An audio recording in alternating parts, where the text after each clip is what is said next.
Good morning students. कल मैंने आपको थोड़े अकाउंटिंग इक्वेशन के टर्म्स एंड एग्जांपल्स बताए थे। अब उसी से रिलेटेड हम आज इलस्ट्रेशन नंबर फर्स्ट करते हैं, जिसमें हमको अकाउंटिंग इक्वेशन प्रिपेयर करनी है नीचे दिए हुए इन ट्रांजैक्शन के बेसिस पर। सबसे फर्स्ट है हमारा ट्रांजैक्शन कि मोहन ने बिज़नेस स्टार्ट किया कैश के हेल्प से 40,000 रुपये की हेल्प से। आपको बताया था कैश अगर स्टार्ट करते हैं बिजनेस, कैश से बिजनेस स्टार्ट करते हैं तो कैश और कैपिटल दोनों भरते हैं। सेकंड है purchase goods on credit. Third है purchase furniture for cash 10,000। Fourth है paid rent 300 and salary 700, total 1,000। Next है हमारा कि सोल्ड गुड्स ऑफ 12,000 इन 15,000, यानी 12,000 रुपये का गुड्स हमने 15,000 रुपये में सेल किया।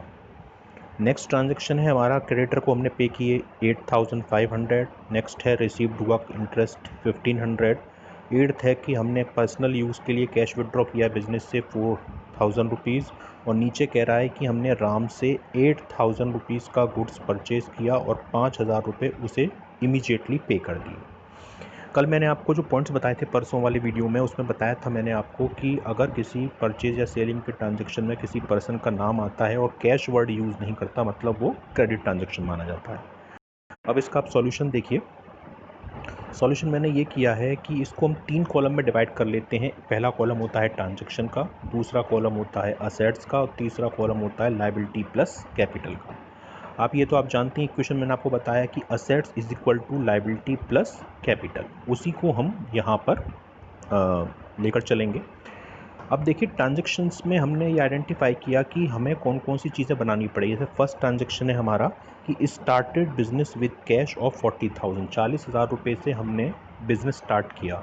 तो उसका इफेक्ट कहाँ पड़ेगा, बिजनेस में कैश आएगा और कैपिटल भी इंक्रीज़ होगी। तो हम असेट्स, कैश हमारी असेट्स होती है, तो कैश को हमने असेट्स में एक कॉलम लिख दिया और कैपिटल यहाँ लिख दी। कैश में प्लस किए 40,000 रुपीज़ और कैपिटल में प्लस किए हमने 40,000 रुपीज़। क्लियर। गुड्स खरीद रहे हैं तो इसलिए स्टॉक भी बना लेते हैं। फर्नीचर भी हमने एक क्वेश्चन में देखा परचेज़ किया तो फर्नीचर असेट्स होता है, तो फर्नीचर का भी बना लेते हैं। क्रेडिट बेस पे गुड्स सेल किया है और जो पर्सन क्रेडिट बेस पे गुड्स जिसको सेल करते हैं वो डेटर होता है, डेटर असेट्स होती है, यहाँ पे आ जाते हैं। और जिन लोगों से हम क्रेडिट बेस पे गुड्स परचेज़ करते हैं वो क्रेडिटर होते हैं, वो लायबिलिटी में आ जाएंगे। तो हमने पहले से लिख लिए हैं ये। सेकंड ट्रांजैक्शन है कि परचेज गुड्स ऑन क्रेडिट 15,000, 15,000 रुपये का गुड्स हमने उधार खरीदा। तो अगर हम क्रेडिट बेस पे गुड्स परचेज करेंगे तो हमारे पास गुड्स आएगा। गुड्स आएगा मतलब क्या होगा, स्टॉक इंक्रीज हो जाएगा। तो स्टॉक में हमने 15,000 रुपये ऐड कर लिए।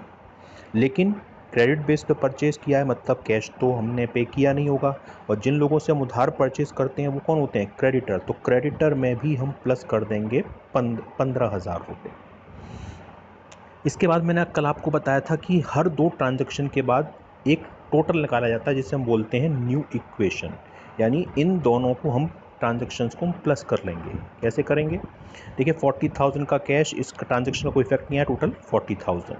स्टॉक पहले 0 था, 15 का परचेज कर लिया, टोटल 15,000। फर्नीचर डेटर अभी आई नहीं है तो ये 0 ही चलेंगे। क्रेडिटर पहले 0 था, 15,000 बढ़ गए तो 15,000। और कैपिटल 40,000, यहाँ पे कोई इफेक्ट आया नहीं तो ये टोटल 40,000। तो ये किस नाम से दिखाया जाएगा, न्यू इक्वेशन। न्यू इक्वेशन हर 2 ट्रांजैक्शन के बाद आपको प्रिपेयर करनी है। अब आता है थर्ड ट्रांजैक्शन। थर्ड ट्रांजैक्शन आपका क्या कह रहा है कि परचेज फर्नीचर फॉर कैश। आपने कैश बेसिस पे फर्नीचर खरीदा, नकद खरीदा, मतलब आपके पास क्या इफेक्ट आया होगा, एक तो आपने फर्नीचर खरीदा है तो कैश पे किया होगा तो कैश चला जाएगा और बदले में फर्नीचर आ जाएगा।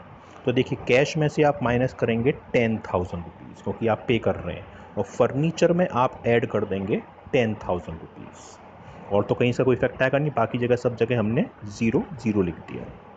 अब हर 2 ट्रांजैक्शन के बाद मैंने न्यू इक्वेशन बताया, 2 मतलब एक अकाउंटिंग इक्वेशन और एक ये ट्रांजैक्शन, इन दोनों का टोटल ये न्यू इक्वेशन हो जाएगा। तो इसके लिए आप देखिए कि 40 का कैश आपके पास पहले से ही था, 10 आपने पे कर दिया, कितना बचा 30,000।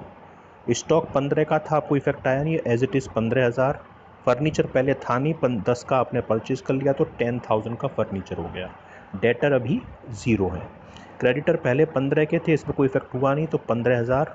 कैपिटल पहले 40 की थी, अब कोई इफेक्ट हुआ नहीं तो 40,000 रुपीज़। ये हमारी न्यू इक्वेशन हो गई इस ट्रांजैक्शन के बाद की। अब फोर्थ ट्रांजैक्शन क्या कह रहा है, फोर्थ कह रहा है कि paid rent 300 and salary 700। Rent हमने 300 और सैलरी 700 रुपये की, टोटल कितना पेमेंट कर दिया 1000। पेमेंट करेंगे तो कैश हमारे पास से जाएगा। और मैंने आपको परसों के पॉइंट में लिखाया था कि all expenses and loss reduce capital, जितने भी एक्सपेंस और लॉस होते हैं वो कैपिटल को रिड्यूस करते हैं। रेंट और सैलरी हमारे एक्सपेंस हैं तो कैपिटल को भी माइनस करेंगे।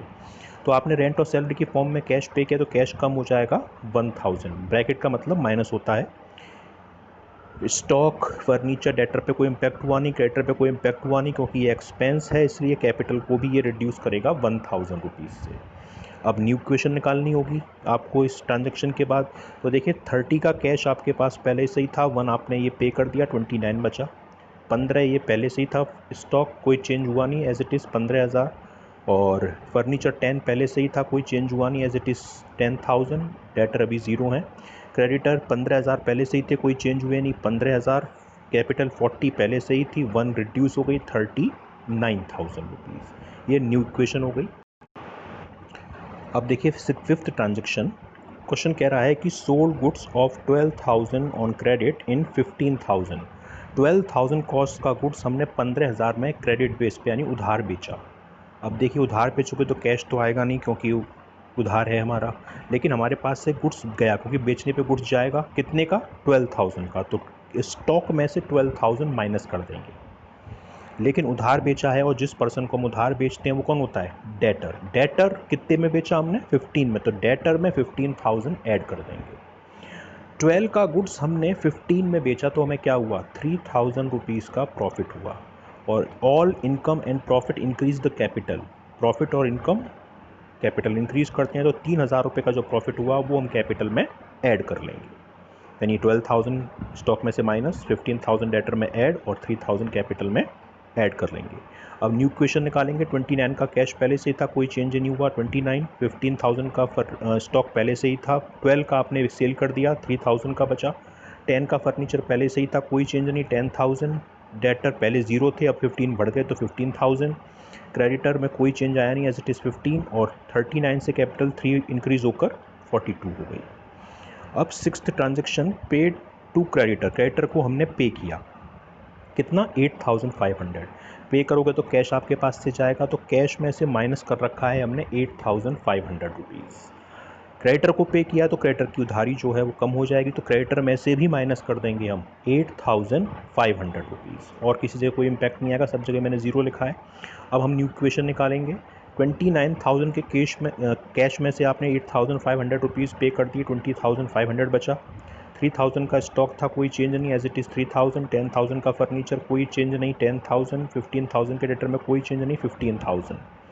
15,000 के क्रेडिटर में 8,000 आपने 500 पे कर दिए, बच्चे कितने 6,500। और 42 की कैपिटल एज इट इज़ क्योंकि चेंज हुई नहीं। अब 7 ट्रांजेक्शन, रिसीव्ड इंटरेस्ट 1,500, 1,500 रुपये की हमें इंटरेस्ट रिसीव हुई मतलब हमारे पास कैश आया होगा तो कैश बढ़ा होगा, तो कैश में 1,500 प्लस इंटरेस्ट रिसीव होना हमारे लिए क्या है इनकम। और all income and profit increase the capital, तो कैपिटल में भी 1,500 रुपीज़ हम ऐड कर देंगे और किसी जगह कोई इम्पैक्ट नहीं आएगा इसका।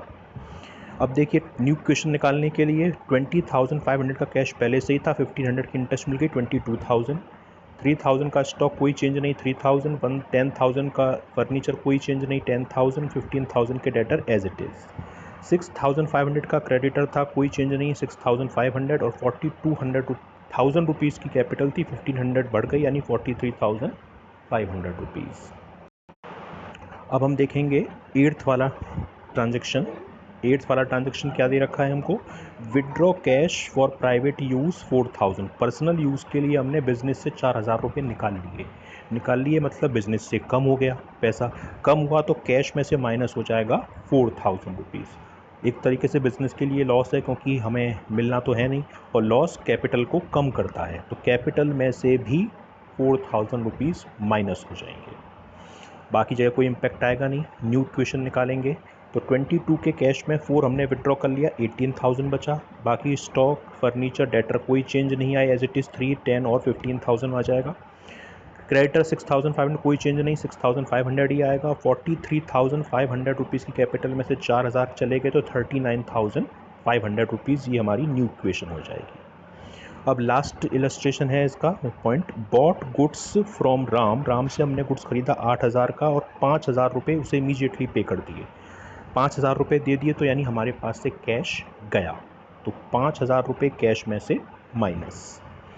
अब राम हमारा कौन था, जब हमने उससे गुड्स उधार खरीदा था तो राम हमारे लिए क्रेडिटर है। 8 में से 5 दे दिए, फिर भी कितने उधार बचे, 3,000, तो क्रेडिटर में 3,000 रुपये प्लस कर लोगे क्योंकि अभी ये उधार चल रहे हैं और जिनसे उधार परचेज होते हैं वो क्रेडिटर होते हैं, तो बढ़ जाएगा। 8,000 का गुड्स खरीदा तो स्टॉक बढ़ेगा कितने से, 8,000 रुपये से, तो इसका भी इम्पैक्ट आया 3 जगह। 5,000 जो कैश पे किया है कैश में से माइनस हो जाएगा। टोटल स्टॉक हमारे पास कितना आया, 8,000, और जिसमें 3,000 उधार है वो क्रेडिटर में प्लस कर देंगे। अब हम निकालेंगे न्यू इक्वेशन। 18,000 का कैश था, 5 पे कर दिया, 13 बचा। 3,000 का स्टॉक था, 8 का परचेज कर लिया, 11 का हो गया। 10,000 का फर्नीचर और डेटर 15 के एज इट इज़, कोई चेंज हुए नहीं, यहीं पे आ जाएंगे। 6,500 क्रेडिटर थे, 3,000 अभी और उधार बढ़ गया तो 9,500 और 39,500 की कैपिटल एज इट इज़ क्योंकि चेंज नहीं हुई। तो ये हमारी 9 ट्रांजेक्शन के बाद फाइनल इक्वेशन हो गई।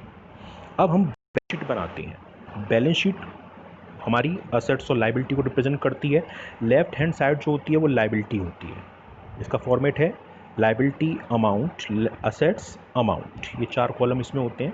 लाइबिलिटी में ये वाली फिगर आएंगी जो आपकी अकाउंटिंग इक्वेशन का लास्ट टोटल है, ये वाली। तो देखिए क्रेडिटर हमारे कितने आ रहे हैं, 9,500, और कैपिटल कितनी आ रही है, 39,500। और जो हमारी असेट्स होती है ये वाली, वो हम इधर दिखाते हैं। देखिए कैश 13,000, स्टॉक 11,000, फर्नीचर 10,000 और डेटर 15,000। अब हम टोटल लगाएंगे दोनों साइड का, इधर का टोटल 49,000 और इधर का टोटल भी 49,000। अगर ये दोनों इक्वल आ जाएं तो मीन्स हमने अकाउंटिंग इक्वेशन को सही तरीके से प्रिपेयर किया है। तो ये हमारा इलस्ट्रेशन नंबर फर्स्ट था जो अकाउंटिंग इक्वेशन से रिलेटेड है।